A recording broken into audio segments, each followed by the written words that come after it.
Ang kwentong ito ay hango sa totoong buhay.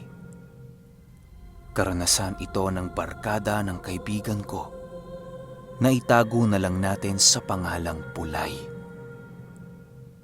Taong 2000, Dimiyaw, Bohol.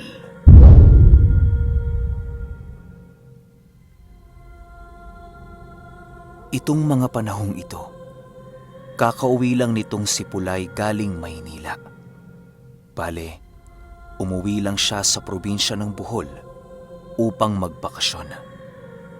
Dahil sa maganda ang naging trabaho doon ni Pulay, kaya labis na tumaas ang kanyang kalagayan sa lipunan. Animoy, sosyal na sosyal ito kung titingnan noong umuwi ito sa kanilang probinsya. Sinalubong naman ito ng mainit na pagtanggap ng kanyang pamilya at mga kaibigan. Pulay!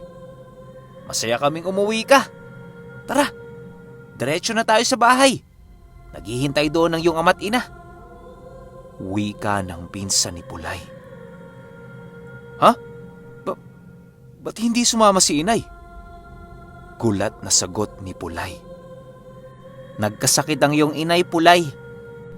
Di na ito masyadong nakakalakad ng malayo dahil sa kanyang karamdaman. Pero huwag kang mag-alala dahil patuloy itong gumagaling.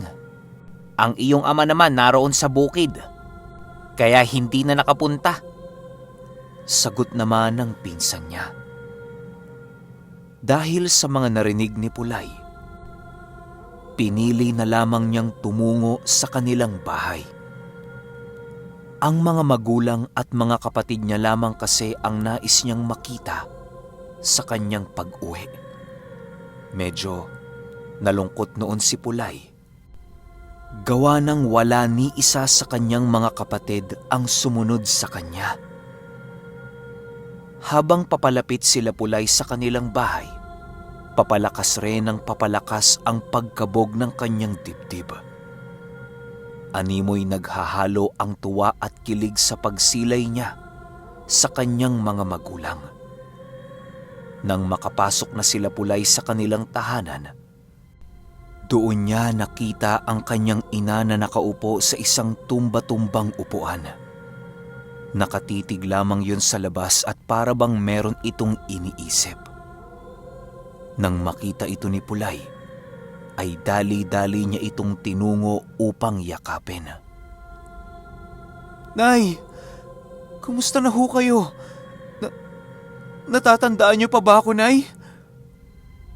Mangiyak-ngiyak na wika ni Pulay habang nakayakap sa kanyang ina.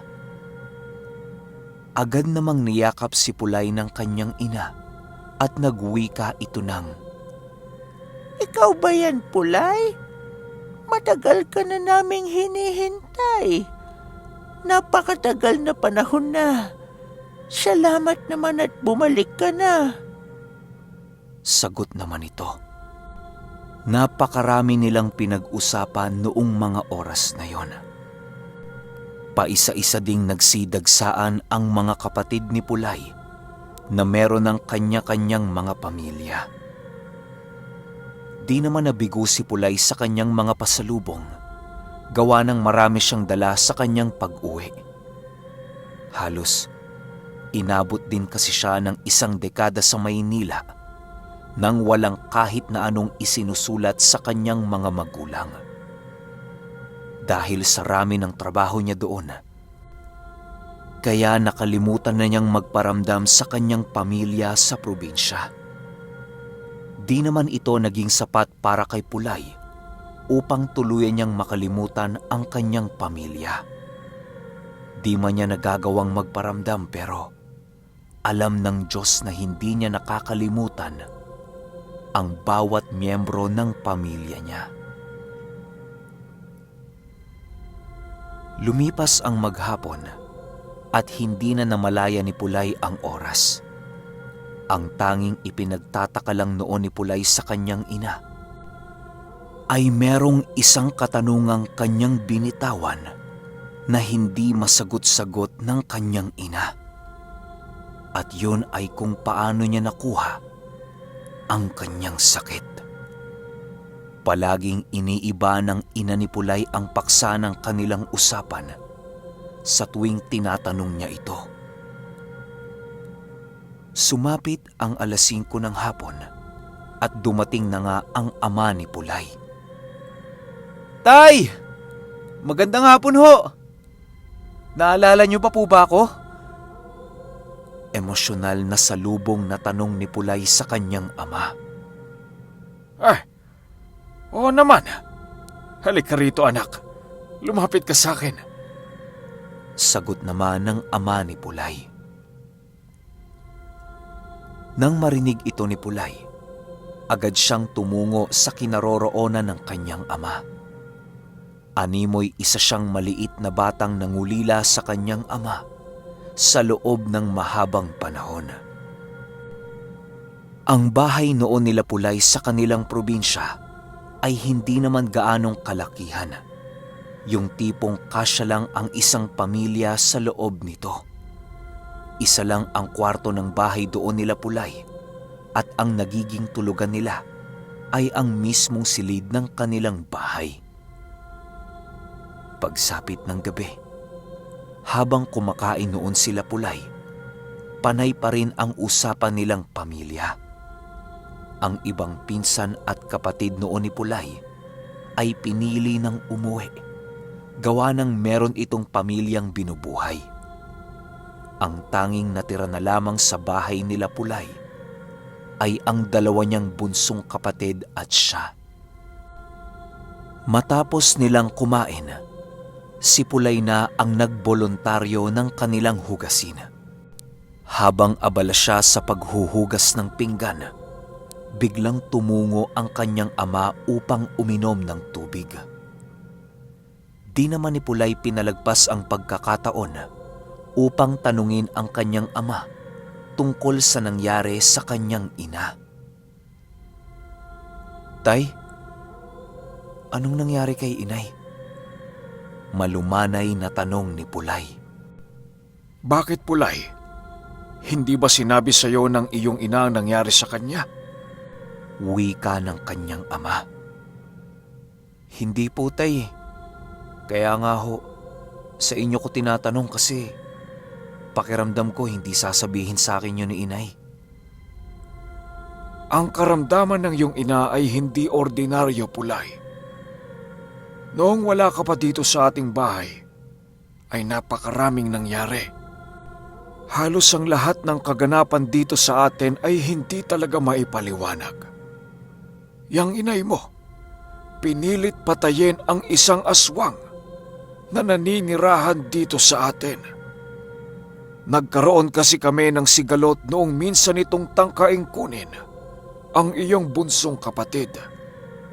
Siyempre, bilang mga magulang, responsibilidad namin ang ipagtanggol ang aming anak kahit na buhay pa namin ang maging kapalit. Wika ng ama ni Pulay.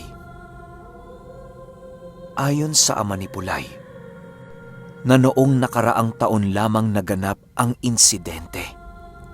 Habang sila ay namumuhay ng payapa, wala silang kaide-ideya na minaman-manan na pala sila ni Neneth. Isang kuno-kunong aswang sa kanilang lugar noong mga panahong yon. Maraming nagkalat na haka-haka tungkol sa pagkatao nitong si Neneth. Pero wala ni isa sa mga ito ang nakapagpatunay.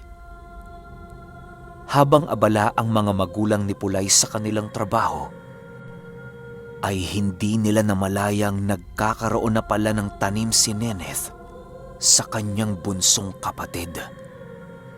Pasimple nitong kinakausap ang kapatid ni Pulay habang hindi nakatingin ang kanyang mga magulang. Hanggang sa pagsapit ng isang hapon, doon na nga ginawa ni Neneth ang pagtatangkas sa buhay ng kapatid ni Pulay. Habang papauwi noon ng kanyang ama, nakita nito si Neneth na pasan-pasan ang kanyang bunso habang naglalakad. Ang bunso noon nila Pulay ay nakatitig lang sa malayo na para bang merong ginawang kakaiba dito si Neneth. Alam ng ama ni Pulay na maaaring natigalpo ang kanyang anak noong mga oras na yon. Nang magkatinginan silang dalawa, agara nitong sinugod ng ama ni Pulay. Dahil sa medyo may kalakihan ang ama noon ni Pulay, kaya hindi ito kinaya ng aswang. Pagkuha ng ama ni Pulay sa bunso niyang kapatid, agad namang kumaripas papalayo ang aswang na nagtangka dito. Nang malaman ito ng ina ni Pulay, hindi nito napigilan ang kanyang sarili. Sinugod nila ang pamamahay ni Neneth upang mabigyan nito ng leksyon. Nakipagsabunutan ang ina dito ni Pulay hanggang sa nasipat ito ng ama niya na merong inilagay sa leeg ng kanyang asawa. Animoy isa itong kulay itim na ugat ng kahoy na siyang agara namang tumagos sa balat ng ina ni Pulay. Halos hindi makapaniwala noon ang ama niya sa ginawa ni Neneth sa kanyang asawa. Nang maawat na silang dalawa, doon na nag-umpisa ang pahirap ni Neneth para sa ina ni Pulay. Bago pa tuluyang naparalisa ni Neneth ang ina ni Pulay, ay nagawa pa nitong magpalipad ng kulam. Ang mga buhok na nakuha ng ina ni Pulay kay Neneth, ang ginawa nitong kasangkapan para sa kanyang pangungulam. Kung di nyo kasi na itatanong, ang ama noon nitong ina ni Pulay ay merong kakayahang mangulam. Siya ang napasahan nito, gawa ng siya ang panganay sa kanilang magkakapatid. Ang ginawang kulam noon ng ina ni Pulay ay sa pamamagitan ng buhok ni Kenneth at kamangyan. Sinunog niya ang buhok ni Kenneth sa kamangyan at pinausukan niya ang manikang ginagamit niya sa pangungulam. Naging matagumpay ang ilang linggong pangungulam dito ng ina ni Pulay hanggang sa dumating ang puntong bigla na lamang naputol ang koneksyon ng kanyang ina sa kaluluwa ni Neneth. Di lubos mawari ng ina ni Pulay kung paano nagawa ni Neneth na makatakas sa kanyang ginagawang kulam. Kasabay ng pagkawala ng koneksyon ng kulam kay Neneth ay ang pagdapo naman ng matinding karamdaman sa ina ni Pulay. Araw lang ang pagitan ng pagkaparalisa ng ina ni Pulay ayon sa kanyang ama. Dagdag pa nito na labis ang pahirap na naibigay ni Neneth para sa kanyang asawa. Sa bawat gabing dumaraan ay nagsusuka ito ng mga damong hindi mawari ng ama ni Pulay kung saan at kung paano ito nakapasok sa sistema ng kanyang asawa. Patuloy ang mga ganoong pangyayari sa loob ng 5 buwan hanggang sa nakahanap na sila ng albularyong makakagamot sa kakaibang karamdaman ng ina ni Pulay. Ang tanging napag-alaman lamang noon ng albularyo ay sumpa umano ang binitawan ng nakaalitan nito sa kanyang sistema. Patuloy nitong pipilayan ang kanyang katawan ng hindi niya nalalaman. Hanggang sa dumating ang puntong tanging paghinga na lamang ang kayang gawin ng ina ni Pulay. Matapos makapagkwento ng ama niya, labis-labis na lungkot na lamang ang naramdaman ni Pulay. Di niya lubos sukat akalaing sa loob lamang ng ilang taong wala siya, ay magkakaroon ng sakit ang kanyang ina. Ang inaasahan niyang masayang bakasyon ay naging kalbaryo para sa kanya. Tay, nasaan na ho ngayon si Neneth? Tanong dito ni Pulay. Nandun pa rin sa lugar natin, anak. Kaya huwag ka na munang maglalakad kung saan-saan. Baka matipuhan ka niyan. Nako, mahirap na. Sagot naman ng ama niya. Nang marinig ito ni Pulay, doon na umibabaw sa kanyang isipan ang paghihigante para sa kanyang ina. Animoy punong-puno ng puot ang sarili noon ni Pulay dahil sa ginawa ni Neneth sa kanyang ina. Kahit nakangiti noon si Pulay sa harap ng kanyang ama, ay labis ang nararamdaman nitong galit at panggigigil. Kinaumagahan, biglang tumungo ang kapatid ni Pulay na si Makoy sa kanilang bahay. Hindi ito nakadalo kahapon, gawa ng marami din itong inaasikasong trabaho. Nang makita ni Pulay si Makoy, ay doon nabuo ang kanyang ninanais na plano. Alam niya ang ugali ni Makoy pagdating sa pera. Hinayaan na muna niya itong kumustahin siya at makipag-usap sa kanya ng kasywal. Sa paglipas ng oras, nakahanap ng tiyempo itong si Pulay na kausapin ng personal si Makoy. Makoy, alam mo ba yung tinitirhan ni Neneth? Tanong dito ni Pulay. Bakit, tol? May problema ka ba kay Aling Neneth? Alam kong alam mo ang ginagawa nito sa ina natin. Nais ko sanang makagante, Makoy, kahit papano. Huwag kang mag-alala. Ako na ang bahala sa iyo at sa pamilya mo. Heto, unang bayad sa trabahong iseserbisyo mo sa akin. Sagot naman ni Pulay habang inilalagay ang pera sa bulsa ni Makoy. Nang makita ni Makoy kung gaano karami ang perang ibinigay sa kanya ng kanyang kapatid, ay hindi na nito nagawa pang tumanggi. Sa paglipas ng araw sa probinsya nila Pulay, ibinuhos niya ang kanyang oras sa paghahanap ng albularyo na makakatulong sa kanila. Halos nalibot na nila ang lahat ng albularyo sa kanilang lugar. Pero tanging pangontra lamang ang naibibigay sa kanila ng mga ito. Sa bawat pag-uwi nila Pulay sa kanilang tahanan, ay nasisipat nila si Aling Neneth na umaaligid sa kanilang bahay. Animoy nakakaamoy na ito ng ginagawa nilang paghahanda. Isang hapon, habang papauwi sila Pulay ay biglang nakasalubong nila si Aling Neneth. Agad namang bumulong si Makoy sa kapatid niya nang masipat nitong makakasalubong nila si Aling Neneth. Tol, yan si Aling Neneth oh. Huwag mong titingnan sa mata. Bulong ni Makoy.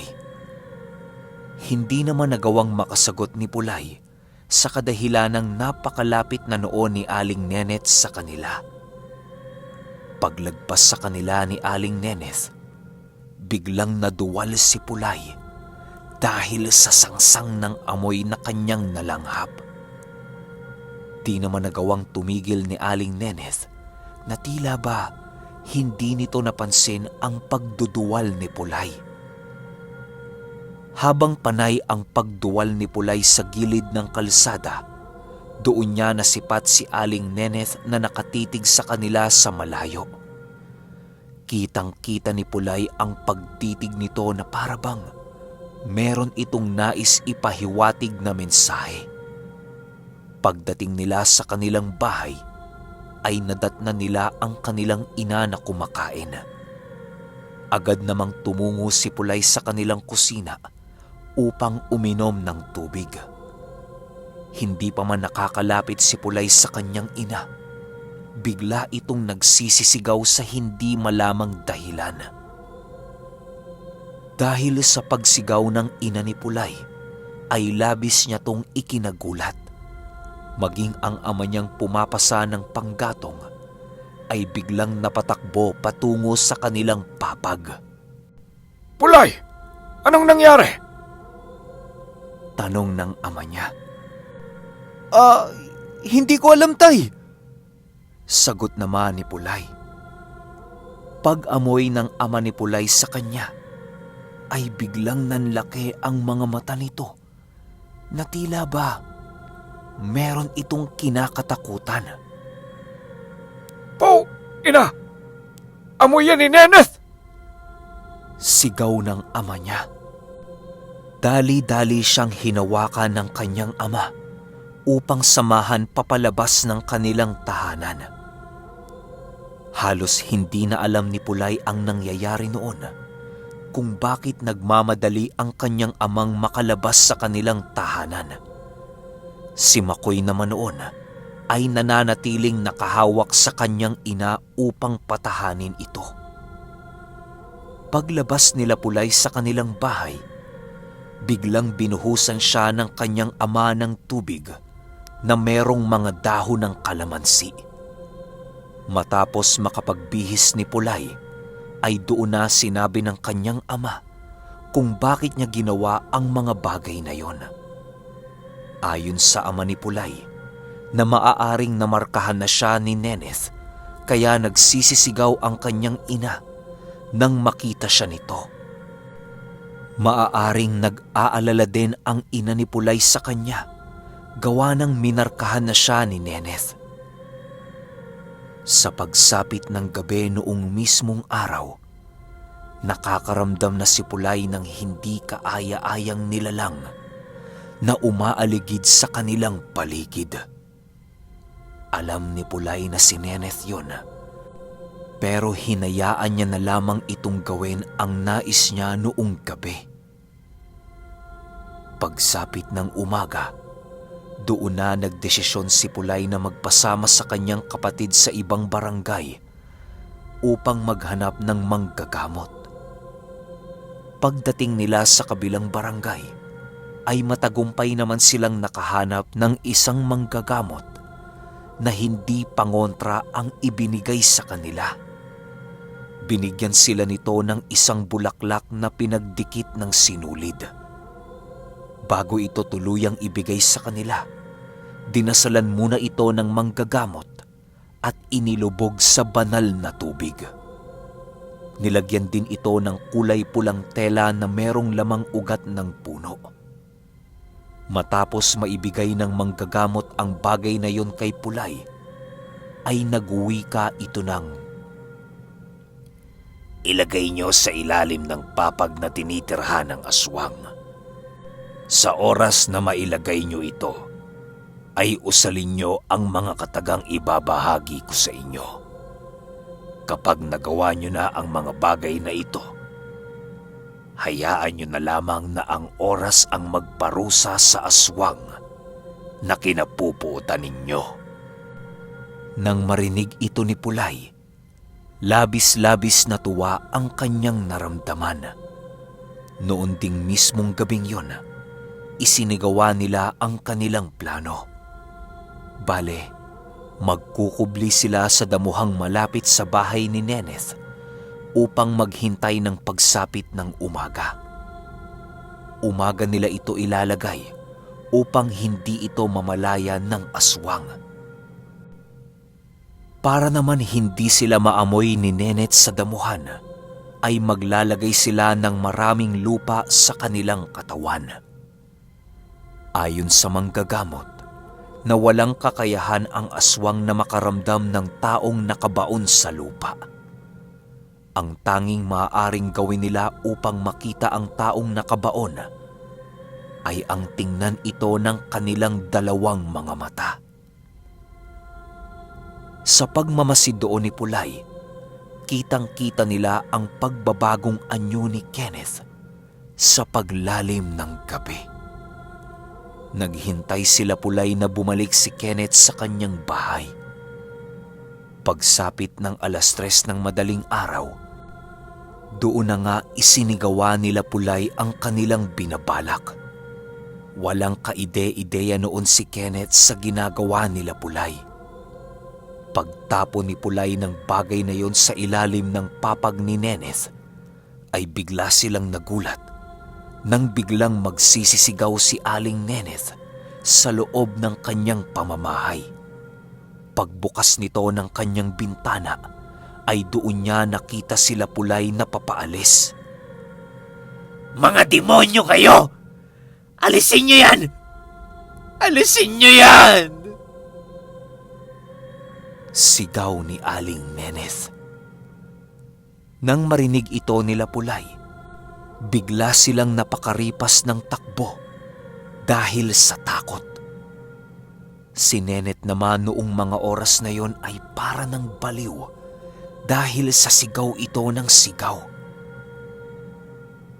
Lumipas ang ilang araw.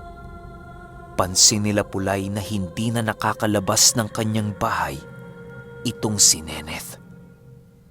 Kahit anong gawing paghingi ng tulong ni Neneth sa mga dumaraang tao, ay wala ni isa sa mga ito ang nagtatangkang tulungan siya. Pilitin niya mang makalabas ng kanyang bahay, ay hindi niya magawa sa kadahilanang nakatanim na sa ilalim ng kanyang papag ang sumpang nilagay nila Pula. Sa paglipas ng buwan, doon na nga unti-unting nanghina itong si Neneth.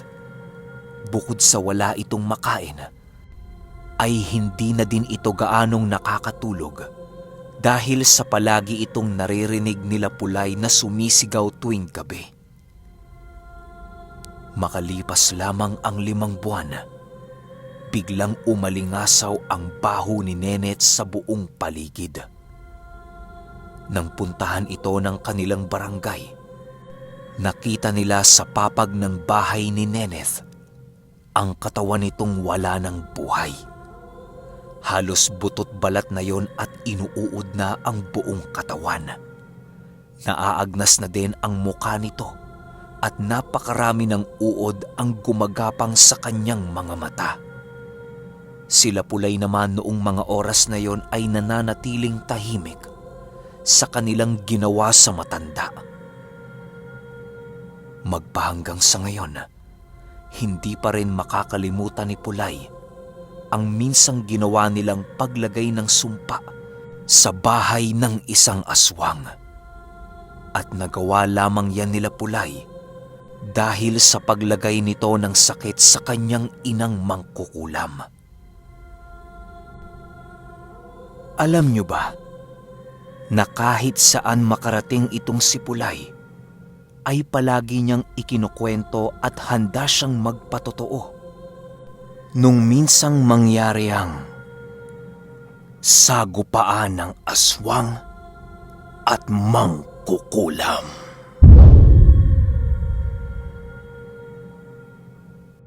Okay, shoutout muna tayo para sa bago kong warrior member na si John Paul Tutay at sa nag-renew ng badge na si Miss Cruzeth C. Ito naman para sa mga random subs natin, nandyan sina Kathy Roga, Caruben Fuji, Cebalos, Daisy Bernal Sarin, at kay Myra Duyagan. Okay, ang masasabi ko lang sa kwento, kumusta yung nanay niya, no? Di niya na kasi binanggit parang nung namatay yung aswang, kinuha ng barangay, ang ending, wala na, di niya binanggit kung ano nangyari sa nanay niya, kung gumaling ba, o lumala yung sakit, nawala yung sumpa. Wala kasing nabanggit Sayang naman, Pulay. Sana naman comment mo kung gumaling yung nanay mo, o ano man nangyari sa kanya. Yun lang, dun lang ako medyo napatanong. Pero overall, sobrang ganda ng kwento. Parang kakaiba talaga to. Yung minsan naghaharap yung kaliwa sa kaliwa. Parang bihirang-bihira tayo makarinig ng ganyan. Kaya maraming salamat Pulay. At kung may opinion kayo o komento, i-comment nyo lang sa baba. Yun lang. Hanggang sa susunod na kwento. Salamat.